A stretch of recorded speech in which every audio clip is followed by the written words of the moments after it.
Hey, what's up guys? It's Birdn here from addictgaming.net. Today I'm going to show you an engineer condition damage build that's good for every aspect of the game. It uses a pistol and shield weapon set, as well as a healing turret, a grenade kit, and a toolkit.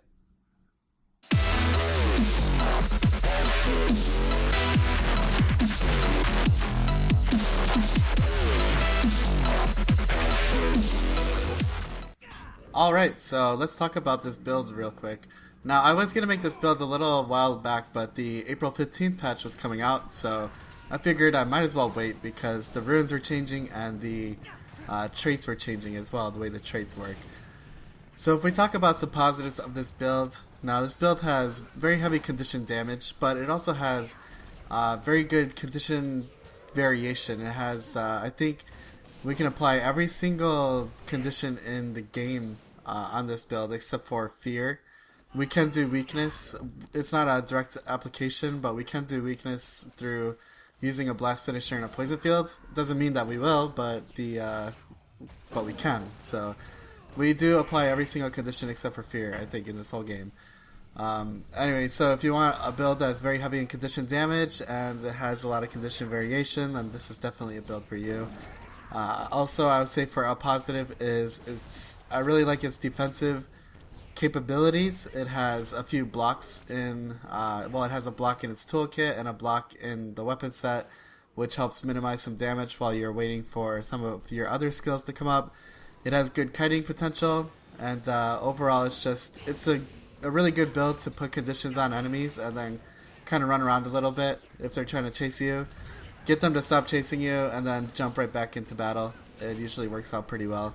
And it has a lot of healing. We don't have any healing power in this build, but because of the healing turret, we get so much healing power in a short amount of time. So I'll show you how to use the healing turret if you don't know how to use the healing turret already. I was also having a problem with it because there actually is somewhat of a problem with the healing turret. So if you didn't know that, I can show you what's going on with that.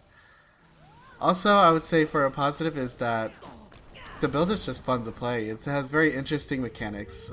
Now, I've played every single class, but there are a few builds I play more than others. This build is one of my favorites just because the mechanics in the build are very interesting. Now, if we jump over on the negative side, the build is a bit more difficult to play than some other builds in the game, because you need to execute a lot of your skills properly. If you're not executing your skills, then you're not applying conditions and you're not doing damage. And also, if you don't know how to use the healing turret properly, you're not going to be receiving all of the healing that makes this build so strong. So those are things that you're going to have to practice, and also things I'll show you as we go through this video.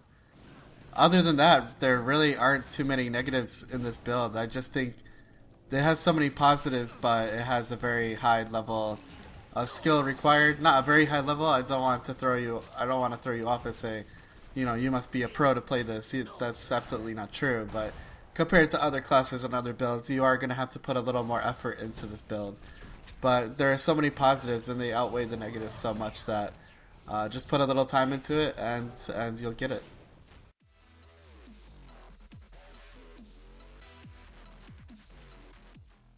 Okay, so let's look over our gear and our traits real quick. Now that they finally fixed how PvP and PvE coexist with each other, I can actually do all this at once. So anyway, for our gear in PvE, we're using Rabid stats. That's precision, toughness, and condition damage. Condition damage being the highest. Also, a full set of Superior Rune of the Undead. So this is a little bit stronger than it used to be because they're trying to encourage people to use full sets of runes instead of mixing and matching. So they're making the 6-set bonuses a little better than they used to be. So Superior Rune of the Undead and all Rabid gear on all of our gear is just Rabid. And for PvP, it's the same thing. You get your Rabid amulet, and you're using Rune of the Undead for PvP as well. Now this is Pistol Shield. I'm using Superior Sigil of Corruption. I have that in PvE and PvP as well. Here's where it's going to change up a little bit. I have Sigil of Torment for PvE. That lets us apply Torment. Like I said before, we apply almost every single condition in the game except for fear, Actually, we don't apply Torment, but through our sigils we can apply Torment. And this isn't PvE, but unfortunately, in PvP, they don't have Sigil of Torment. So you can decide what you want to use. I'm using Sigil of Earth, but you can also use things like Sigil of Ice if you want to apply Chill, which will help you out a little bit. Or even Sigil of Hydromancy, Sigil of Geomancy, anything that you prefer, I would say. So I would really want Sigil of Torment here, but since it's not available, then you're gonna have to go with something that you prefer. So for me, I pick Sigil of Earth. Now, if we look at our traits, it might look a little different to you guys if you haven't been into Guild Wars 2 yet. They changed up the way the trait system worked, but same thing in PvP and PvE. We have sorry, I was gonna say 30 in explosives. We have 6 in explosives. Shrapnel, explosions have a chance to cause bleeding. Now this applies to our grenades, so we can get higher bleed stacks. Incendiary powder, critical hits inflict burning. That's 5.25 seconds of burning every 10 seconds. Now this is actually very important because the only burning applier, that we have is rocket kick, which is 6.5 seconds on an 18.25 second cooldown. So it's good to get that extra burning from incendiary powder because burning is such a powerful condition.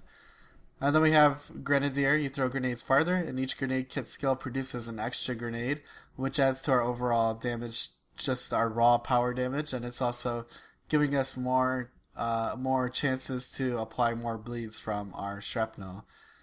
Now, if we look into alchemy, we have 30, I said it again. We have 6. Now, this used to look a little different.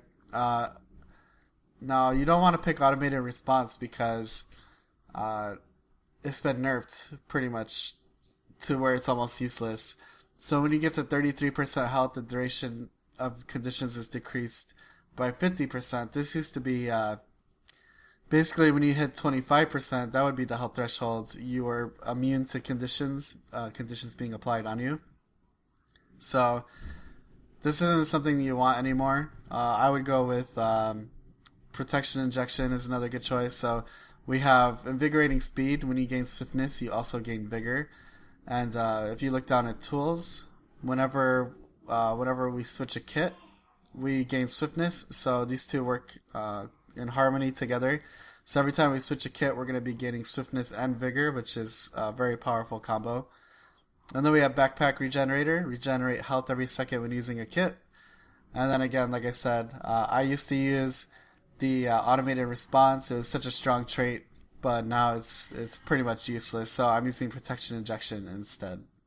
So that's it for our traits. Now let's get into examples and some demonstrations of what this build can do.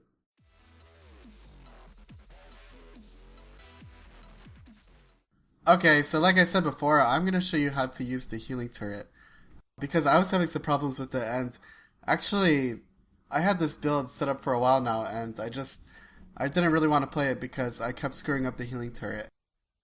It's because there's an actual problem with it. So if you're having troubles with the healing turret, then I'll show you exactly what to do. So let's go over what the healing turret does before we get into the problem and to how to avoid that problem. So when we use our healing turret, when we put it down, you can see it says healing turret up top. Deploy a turret that heals you briefly, that regenerates you and your allies. You get 2,520 healing from that, and a 4-second regen. Now, when the healing turret is down, we can use Cleansing Burst, which is below that. It says, overcharge your healing turret, supplying a burst of healing that cures 2 conditions, heals you for 2,520, and gives you a 6.5 second regen. So we can use that when our healing turret's down. Now, when our Cleansing Burst is down, it also makes a water field, and you can see our Q, or for you it would be default F1, Regenerating Mist. When our healing turret's down, this turns into Destroy Your Turret, which is actually a blast finisher. And just real quick, if you don't know what blast finishers do in water fields, it gives you an area heal basically if you use a blast finisher inside a water field. So what will happen is we put our healing turret down, we get that healing and regen. We use the Cleansing Burst, we get condition removal, we get the healing from the Cleansing Burst and the regen from the Cleansing Burst. Then we blow up our turret in the water field that's created by Cleansing Burst, giving us another heal. So we get like 9,000 healing, 2 condition removal, and like 7-8 seconds of regen through this whole thing.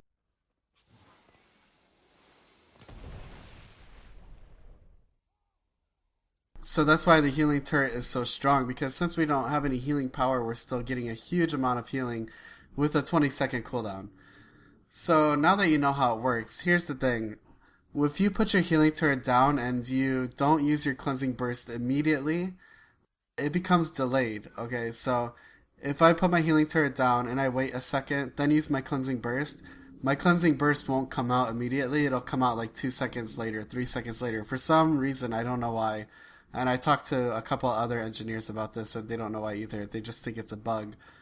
So what you need to do, or actually what will happen if you do that, you put your healing turret out, you wait a second, use your cleansing burst, and you think the water field is down already. You blow up your healing turret. You're not getting any benefits from cleansing burst, or you're not, or the blast finisher inside the water field. So it's very important that you use the healing turret properly. And here's basically what you need to do. When you put your healing turret down, you need to just spam it, spam, because you want to use your cleansing burst immediately after your healing turret's down. So you just constantly spam it until here. I'll show you. I'm gonna spam my healing turret, and you can see the cleansing burst came out immediately. That's all the water shooting out of the sides. That's the cleansing burst. So when that comes out, as soon as I see that water, I'm gonna detonate my healing turret. Now, here's one thing that you don't want to do is you don't want to spam your detonate healing turret, because you might actually use your regenerating mist on accident. So I'm gonna use cleansing burst, and then you can see how long it took, and then I'll blow it up. It took probably, if I didn't use it right away when the healing turret came out, it took probably, what was that, maybe like 3 seconds before the cleansing burst actually came out. So the whole point of the healing turret is to put your healing turret down, get your cleansing burst out, blow it up, and that's all you want to do. So if you're, just make sure you're not putting any delay there, because you're gonna screw yourself up. You're gonna blow it up before the cleansing burst comes out, and you're not gonna get much healing out of it. So that's a problem that I had with it as well. I said, man, why is the cleansing burst taking so long to come out? Hopefully that helped you out a little bit. On the subject of healing, we're using rocket boots, which is also a blast finisher, and we can use regenerating mist, which is our tool belt skill from our healing turret. It puts on a water field as well, but it's a really short water field. So if you use regenerating mist and then use your rocket boots right away, you get the the blast finisher in the water field. Get a heal out of that, like a 2000-ish heal out of that, and you get the regen from the regenerating mist as well. Now, another thing to remember about the healing turret is that once you learn how to put your healing turret down, put your cleansing burst out, and explode it to get the healing, you can start throwing in more blast finishers if you need it. I would recommend you only stick with one blast finisher. Just put your healing turret down, cleansing burst, blow it up. Just practice that until you are confident that you can do it. Then what you can do is, like for example, the pistol shield, our number 4 is actually a blast finisher. The second, when we use it, then we use it again, then it blows up. That's the blast finisher. So if I put my healing turret down, I can go into my shield, blow it up, and then blow my healing turret up as well. I got 2 blast finishers out of that. So I got 2 area heals out of it. So if I'm really low, I might end up doing that. So that's something to think about. But again, I would say if you're new to the engineer, you're new to using the healing turret, just stick to the one blast finisher first. Now, I hope I cleared things up. If you have any questions or still you have some concerns about the healing turret, how to use it, then leave a comment in the comment section below, and I will get back to you and hopefully explain it better.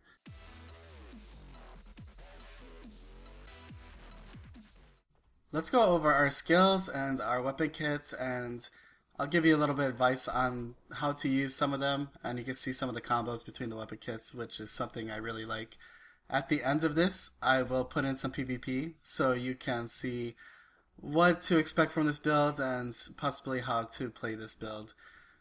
Now for our toolkit, we have our number 1, which is our auto attack. It actually heals turrets, but we're not going to be healing any turrets in this build, so we really don't use this at all.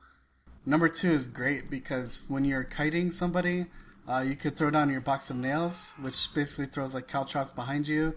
When they run through it, they are going to get bleeding and cripple, which gives you some ample time to run away from them while you're healing or waiting for cooldowns or whatnot. Now we have Pry Bar, which is self-explanatory. Stacks 5 confusion on the target. Pretty strong for just one ability to stack 5 condition, or 5 confusion, sorry. And we have Gear Shield, which is a 3-second block, which is actually pretty long. Since if you look at the block on our pistol shield, that's only a 1.5-second block. Granted that it does have a stun when somebody hits you if you're blocking. So it's good, but use those blocks when like your healing turret's down, you're getting a little low on health, or just you see a big attack coming or a lot of damage coming, you want to avoid that damage, then that's something good to use. Now we have also Magnet, which I was talking about earlier. This helps you hit your grenades, especially if we look at our grenades, probably you either, after you use your Magnet, you either want to use Shrapnel Grenade or Freeze Grenade. I like to use Freeze Grenade, and here's why. When we go into our toolkit, what Magnet does is it pulls the target towards us, and we could actually switch to our grenade kit while we're casting Magnet. We don't actually have to wait until it finishes. So I'll pull the person to me. Once I hit 5, I'll switch right away to my grenades, and then I'll just throw the grenades at my feet. By the time the grenades hit, the target will be pulled to me already. So that's why I like to use Chill, because it slows them down a little bit, and I can usually end up hitting them with another grenade or two. Because it's very important to hit with your grenades, but it can be quite difficult in PvP sometimes. So, I'll hit Magnet, and then switch to my grenade and show you. So remember, as soon as you hit Magnet, you don't have to wait until it's done casting. Just switch to your grenade kit right away. And you can see I threw my chill grenades down, and look at the damage he's taking just from the chill grenades. That was just from the burning. That's what I was saying earlier. Burning is such a strong condition. So yeah, like you saw, I cast my my Magnet, and before it was done, I could go to my grenade kit, throw my grenade down, and then my Magnet will pull the guy to me, hit him with the chill, then you can hit him with another grenade, usually. So that's why I really like the toolkit. I just like that combination between the toolkit and the grenade kit. Now if we look through our grenade kit, we have Grenade, which is our auto attack, and then Shrapnel Grenade, which causes bleeding. And we have Flash Grenade, causes blindness, sorry. Freeze Grenade, which I was talking about earlier, causes chill, and we have Poison Grenade, which causes poison. We talked about Rocket Boots already a little bit, as far as using it with our Regenerating Mist, where we could get that area heal when we're running away to get a nice little heal going. It's really good for escapability and some mobility in your build. So you can see we were pretty far away, so if we were running away from somebody, then it puts a lot of distance between us and them if we need to get out of combat. And then we have our supply crate, of course, the best engineer, pretty much the best engineer, elite. I don't know anything else that could compete with it. Remember to pick up these med kits if you're low as well, so they give a nice boost in healing. Then you got your flame turret and your nut turret and a healing turret as well. Now for our toolbox skills, like I said, we have Regenerating Mist, which gives us regen and puts down a water field. Then we have Grenade Barrage, throws out 7 grenades. So that's usually pretty good. You can end up stacking, oh man, I only got 1 bleed on that. Usually you can end up stacking like 4 or 5 bleeds if you get lucky on your Grenade Barrage. Then we have Throw Wrench, which causes vulnerability. And then Rocket Kick, which is one of our only, I think it's our only application of burning other than our trait. And it's actually a long burn, so there's no reason not to use it if you're close enough to the target. So having that nice long burn on it, plus the incendiary powder, if that kicks in, then we'll have a really nice long burn on the target, and that's just a lot of damage that we're putting into the target. Anyway, that's pretty much the skills. I guess I can talk about the pistol and shield skills really quick. We do have Poison Dart Volley, which will stack a decent amount of poison on them.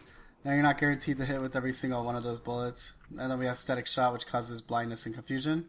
And then we have Magnetic Shield. Remember I was talking about earlier, this is actually a blast finisher. So if I use it, then I use it again, activate it, it blows up. That's the blast finisher. We could use that in our healing turret as well. That's something you can practice with your healing turret once you finally have your healing turret down with just the one blast finisher. And then our Static Shield, which is the block. You can use this while running away, but also if you see somebody right about to attack you, you can just pop it on, and then you'll get a nice 1-second stun. Then when they're stunned, you switch to your grenades, throw your grenades out, and whatnot. So a lot of interplay between the kits and the weapons. I really like that with the engineer build, and I just have a lot of fun with it. So hopefully you guys have as much fun as I've been having with it. Now, let's throw in some PvP footage, and you can see what the build is all about. Before we go into the PvP footage, I just wanted to say thank you for watching this video, and if you enjoyed it, please subscribe and become an Addict Gamer. Make sure you're following us on Google+, like our Addict Gaming page, and also we don't really have any followers on Twitter. We honestly don't use it much, but I would actually like to start using Twitter more, so if you have a Twitter account, go over to Twitter and follow us on Twitter as well. Thanks for watching, guys.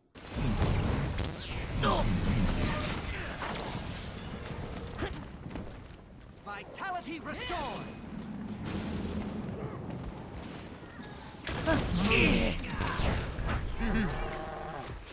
Dispenser active.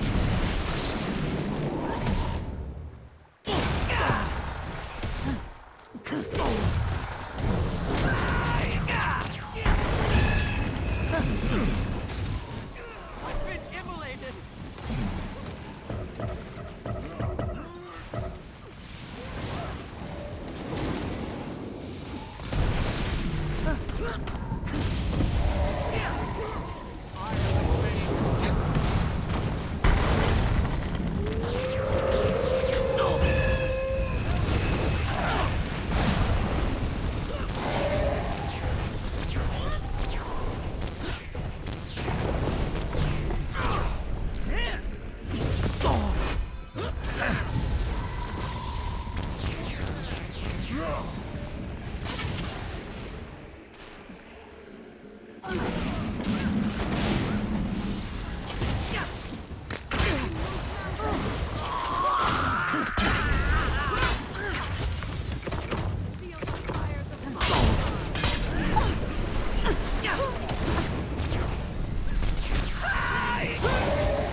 A moody map